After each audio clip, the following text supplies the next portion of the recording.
गुरुर्ब्रह्मा गुरुर्विष्णु गुरुर्देवो महेश्वर गुरुर साक्षात परम ब्रह्म तस्मै श्री गुरुवे नमः। इसी श्लोक के साथ आज की संस्कृत की कक्षा की हम शुरुआत करेंगे, आरंभ करेंगे।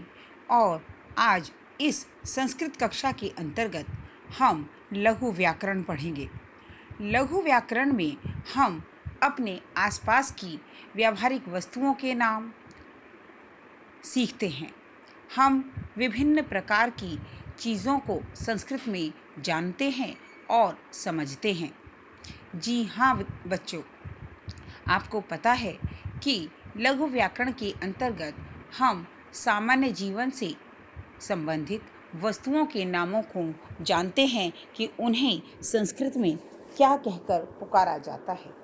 सामान्य चीज़ें जैसे संख्या, रंग, पशु, पक्षी, सब्जियां, ये सभी, या हमारे व्यवहार के कुछ शब्द, व्यवसाय, हमारे वस्त्र, या रोज के सामान्य की जो चीज़ें हैं वो चीज़ें संस्कृत में किस प्रकार उनका उच्चारण होता है, यही सब कुछ हम लघु व्याकरण के अंतर्गत जानते हैं। और आज इसी कक्षा में हम जानेंगे विभिन्न पशु पक्षियों के नाम और रंगों के नामों को हम किस प्रकार संस्कृत में जानते हैं और सीखते हैं। तो आइए, हो जाइए तैयार। सर्वप्रथम आगे बढ़ने से पूर्व आप सबसे पहले अपने चारों तरफ नज़र घुमाकर देखें और देखें कि आपके आसपास जितनी भी वस्तुएं हैं वो कितनी रंगीन हैं। रंग बिरंगे रंगों से पूर्ण है आपका चारों तरफ का वातावरण। जी हाँ, जिस कमरे में बैठकर आप पढ़ रहे हैं वहाँ की दीवारें, पर्दे, पंखा, लाइट, आप जहाँ पर बैठे हैं वह कुर्सी और आपके द्वारा पहने गए वस्त्र, सभी कुछ विभिन्न रंगों से परिपूर्ण है। हो सकता है कुछ रंगों के नाम तो आपको आते भी ना हो और कुछ अगर आपको पता हो तो आप उन्हें बहुत पसंद करते हो। रंगों में कुछ रंग तो हमें बहुत पसंद होते हैं और कुछ हमें बिल्कुल अच्छे नहीं लगते।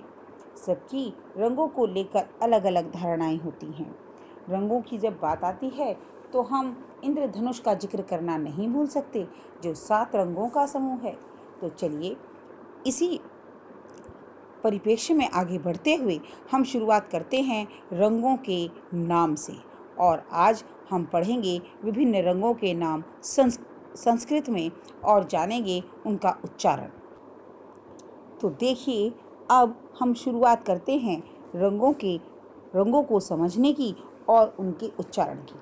जी हाँ, यह आपके समक्ष जो रंग है वह रंग है लाल। इस लाल रंग से आप भलीभांति परिचित हैं। विभिन्न प्रकार की लाल वस्तुएं आप देखते हैं और मुख्य रूप से यह लाल रंग हम या तो फूलों के लिए संबोधित करते हैं या फिर अपने खून के लिए। जी हाँ, और खून को हम रक्त भी कहते हैं।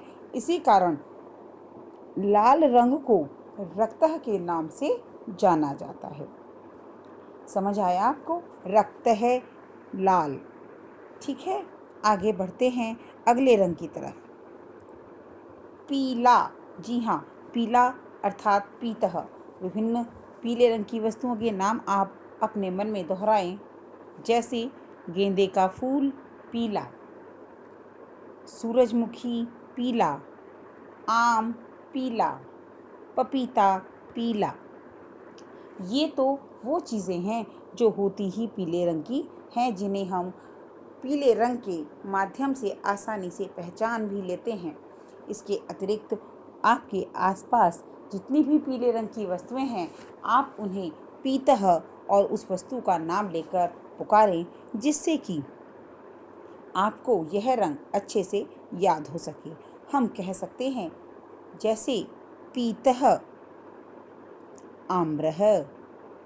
इस प्रकार अगर आप विभिन्न शब्दों के साथ रंगों को जोड़कर पढ़ने की कोशिश करेंगे तो अवश्य ही आपको रंगों के नाम न केवल याद होंगे बल्कि हमेशा ध्यान में रहेंगे।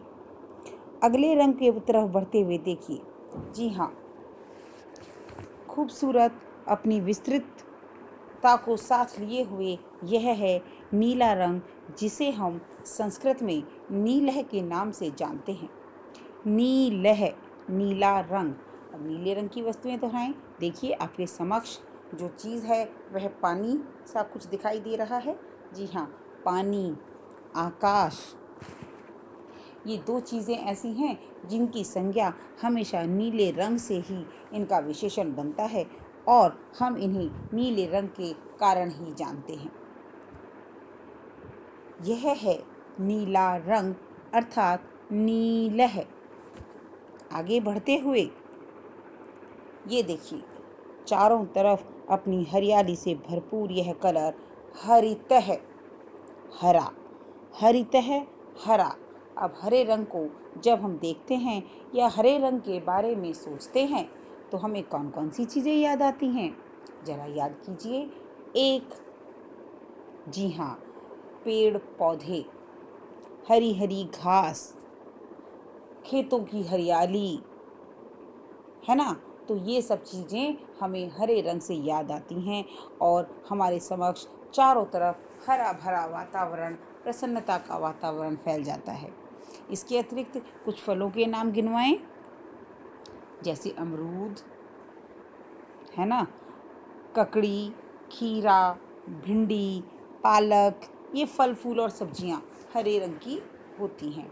तो हरे रंग को हम कहते हैं हरितः। तो आपको स्पष्ट हुआ, हरितः। जी हाँ, हरितः। और इसके पश्चात यह एक और रंग प्यारा सा पाटलह, गुलाबी जैसा, गुलाब जैसा गुलाबी, गुलाब जैसा गुलाबी, और इसे संस्कृत में कहा जाता है पाटलह। यह पाटलह गुलाबी रंग के नाम से जाना जाता है। संस्कृत में इसे दोबारा दोहराएंगे, पाटलह, पाटलह। आगे बढ़ते हैं। सभी रंगों को अपने अंदर समावेश करने वाला काला रंग, काला कृष्ण। कृष्ण भगवान को भी सांवला या काला कहा जाता था और इसी कारण काले रंग को कृष्ण कहकर संबोधित करते हैं, कृष्ण है। इसके अतिरिक्त और कौवा काला, कृष्ण है, काकह, कोयल काली, पिकह कृष्ण। आप ध्यान रखें, अगर हर एक वस्तु के साथ आप रंग का नाम लिखेंगे और प्रत्येक रंग के साथ यदि आप वस्तु को लिखेंगे तो आपको बहुत अच्छे से ये रंग याद होंगे और समझ में भी आएंगे। जी हाँ, इसके पश्चात एक बार हम इन्हें पुनः दोहराएंगे। कृष्ण है, कृष्ण है काला। आगे चलेंगे। पाटलह गुलाबी, हरितः हरा, नीलह नीला, पीतः पीला, रक्तः लाल। पुनः रक्तः लाल, पीतः पीला, नीलः नीला, हरितः हरा, पाटलः गुलाबी, कृष्ण है काला। जी हाँ, और इस प्रकार हमने रंगों के नामों को जाना। अब अगली उस पर आगे बढ़ने से पहले हम जानेंगे कि विभिन्न चीज़ें, विभिन्न वस्तुएं जो इन रंगों से संबंधित होती हैं। अब कृष्ण अर्थात काले से संबंधित मैंने आपको दो वस्तुएं बताई, कोयल और कौवा। अब आपको दो नाम और ढूंढकर लिखने हैं।